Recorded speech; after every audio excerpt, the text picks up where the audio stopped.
ମହାପ୍ରଭୁଙ୍କର 56 ଭୋଗରୁ ଗୋଟିଏ। 7 ପୁରୀ ବନେଇବା ଚାଲନ୍ତୁ। ଦେଶୀ ଚାଉଳକୁ 6 ଘଣ୍ଟା ଭେଦେଇକି ଧୋଇ ଧାଇ କରିକି ପରିଷ୍କାର କରିକି ବାଟି ନେଇ ଆସିଲେଣି। ଅଟା କିମ୍ବା ମଇଦା 2 ଚାମଚ ଲେଖା ଦେବେ। ଛେନା, ପାନ ମଧୁରୀ ଗ୍ରାଇଣ୍ଡରରେ ଦେଇଦେବା। ଅଦା, ଇଲାଇଚି, ପାଚିଲା କଦଳୀ ଗୁଡ଼ ଆକୁ ସବୁ ବାଟି ନେବା। ପାଚିଲା କଦଳୀଟା ଅଧିକା ପାଚିଥିବା ଦରକାର। ଅଧେ ଗ୍ରାଇଣ୍ଡର କରିବେ, ଅଧେ ଚକୁଡ଼ିକି ଦେବେ। ଏବେ ଭଲକରି ଗୋଳେଇ ନେବା। ଗ୍ରାଇଣ୍ଡର ଜିନିଷ ସବୁ ଢାଳି ନେବା। ଶୁଖିଲା ନଡ଼ିଆ ଗୁଣ୍ଡକୁ ଲୁଣ ଏକାଠି ମିଶେଇକି ଗୋଳେଇ ନିଅନ୍ତୁ। ସବୁ ଗୋଳେଇ ସାରିଲା ପରେ ଅଧଘଣ୍ଟେ ଘୋଡ଼େଇକି ରଖି ନିଅନ୍ତୁ।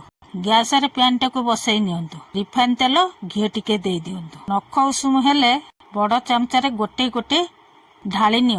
ଠିକ୍ ଠାକ୍ ହେଲା ପରେ ନଉଟେଇ ଦିଅନ୍ତୁ। ଏବେ ଛାଣି ନେବା। ଧୀରେ ଗୋଟେ ଗୋଟେ କରିକି ଏଇରକମ ସବୁ ଯାକ ଛାଣି ନିଅନ୍ତୁ। ମହାପ୍ରଭୁଙ୍କ ପାଖରେ ବି ଭୋଗ ଲଗେଇଦେଲି। ସାତପୁରୀଟା କେମିତି ହେଇଛି କମେଣ୍ଟ ମାଧ୍ୟମରେ ଜଣେଇ।